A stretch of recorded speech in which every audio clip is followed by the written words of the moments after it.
Yeshua, your King of praise. Shalom, everyone. This is Messianic Rabbi Buzz Tremé, the Jew teaching you. Welcome to our Bible study. Yeshua, you are the way. Yeshua.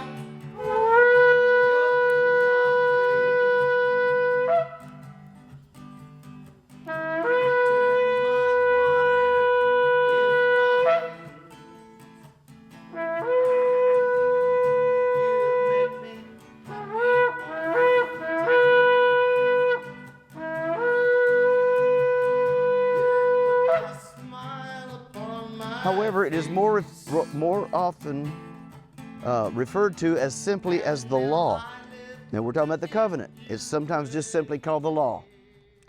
The Hebrew word for law is Torah, which means instruction. And it was not ever meant to be taken in a bad sense. Sometimes people hate law so much that when they see it in the Bible, they associate it with the Jews and they hate it all. We're not lawless. You know, we understand law. Law has to be because humanity is not yet transformed. We all still have a sin. We need stop. How many of you know we need stop signs? We need speed limits. And you should obey them. You should. Boy, it's hard, huh? Okay. So God gave His instructions, His law, to the people of Israel on Mount Sinai in Arabia, and that's Galatians 4:25. The New Testament makes reference to this covenant often and sometimes uses the term Old Covenant. Now, remember this thing, old and new? Very often people who don't know the covenants, now you're getting a chance to learn them and break them apart. They knew the difference. So the covenant referred to as the old was the system Israel was given to live under. The Mosaic, all right? Abraham came before that, and the Mosaic was attached to the Abrahamic covenant, but the Abrahamic covenant wasn't the law. This is 430 years later. So you have to remember, when we're looking back at the Abrahamic promises, they were made in the Abrahamic covenant. It wasn't a law, it was different. It just set this bloodline apart from the rest of the nations. So the law does not include Abraham. Very important to understand that. Sometimes people read Abraham's life and refer to him as having been under the law just because it was a part of the Old Testament. No. Okay. The adjectives old and new are comparative terms used to distinguish the Mosaic covenant, here called the old, from the new covenant established by Yeshua. Are y'all following me on this and staying right there? Okay. Both the old covenant and the new covenant were established with the house of Israel and with no other nations. Gentiles are heirs with Israel by invitation. The Gentiles were invited into both covenants, but both belonged to Israel. And if you lived 500 BC, for example, I or you could have gone to the Jewish priests and say, what must I do to be under your law? I want the blessings that your God has promised you. I am fascinated with your God. Well, there was a procedure, and basically it was the same for men and women. They had to sit through an extensive teaching, understanding what it was about. They had to be baptized, and if you were a man, you had to undergo circumcision. Okay, because it would be a man who would have his flesh cut away that would save everybody. Yeshua. All right. Let's look at Jeremiah 31:31. Jeremiah 31:31. And Jeremiah was alive and doing his prophesying around 600. He lived after that, and he actually died in Egypt.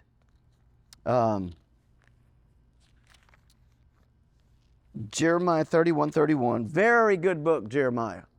And what has happened is Israel is left to, by now the northern kingdom had been scattered, broken up into pieces, and basically transformed. They were more like Gentiles than Jews. And the hub of all Jewish activity was in Judah.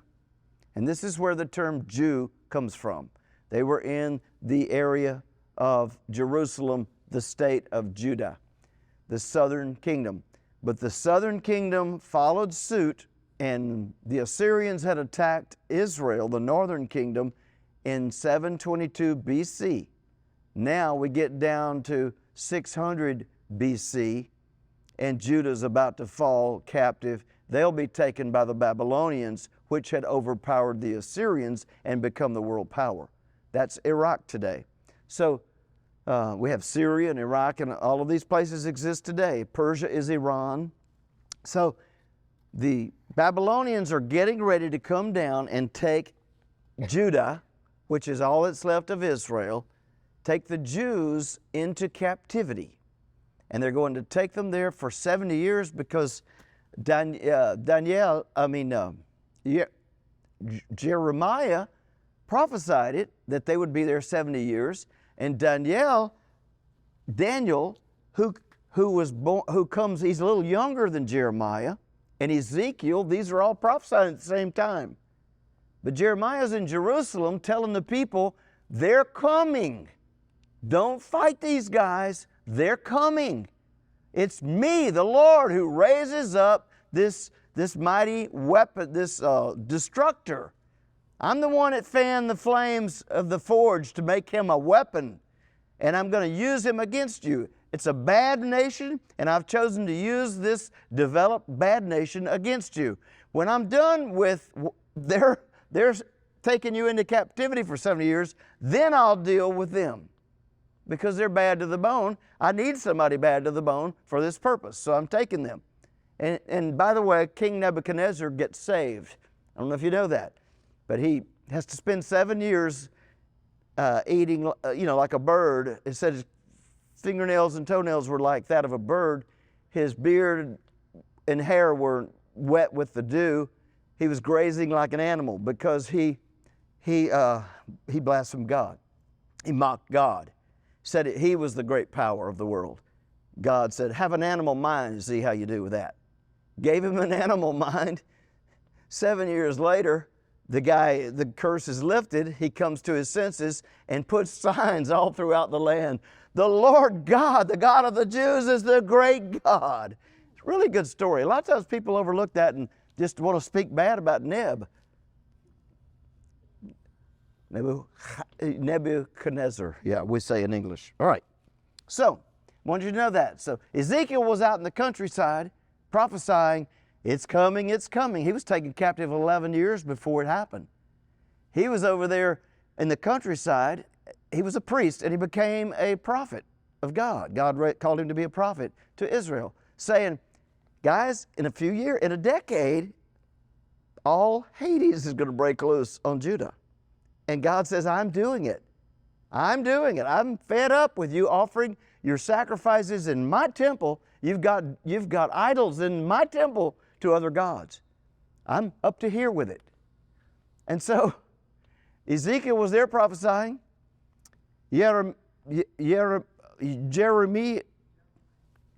Jeremiah, okay, don't even go there, Buzz. Jeremiah was prophesying in Jerusalem and telling the Jews, they're coming. And there were other prophets that were popular with the people. You hear that a lot in our time period. We have people who are, anyway, there are people prophesying out of their own minds, what they want. I've heard anyway, a lot of it goes on. It's normal. But the true prophet's going to speak what God says. It's just never welcome. It's not always happy, huh? And so, I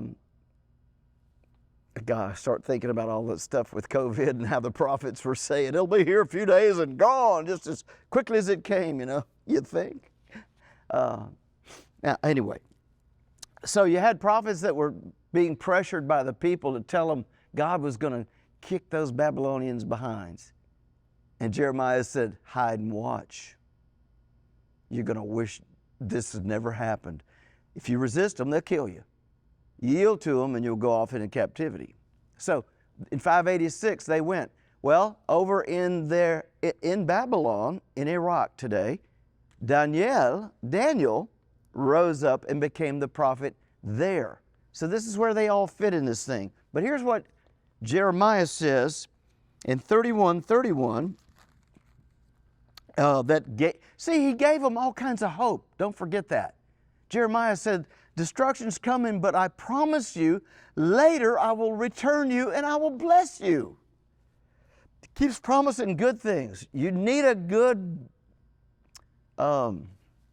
paddling, but later, once you got the message and you grow up, come back to me, I'm going to bless you.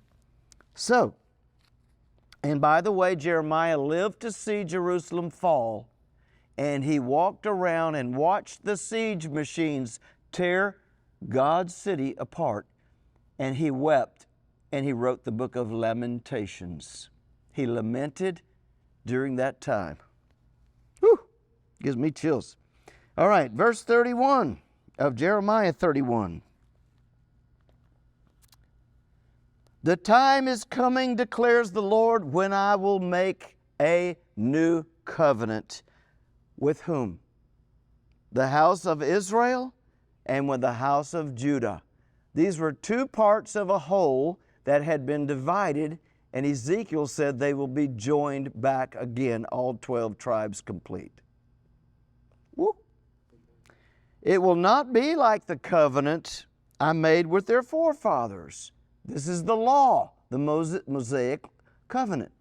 It will not be like that covenant I made with their forefathers when I took them by the hand to lead them out of Egypt, because they broke my covenant. Then when God was establishing the covenant, they were breaking it. Remember? They were having an orgy, and Moses went down with the tablets and threw it at them. Remember that story in Exodus? He says, and God says, though I was a husband to them. That's something, huh? When you marry a people and they just are unfaithful. Ooh. So, verse 33, this is the covenant I will make. This is the covenant I will make with the house of Israel.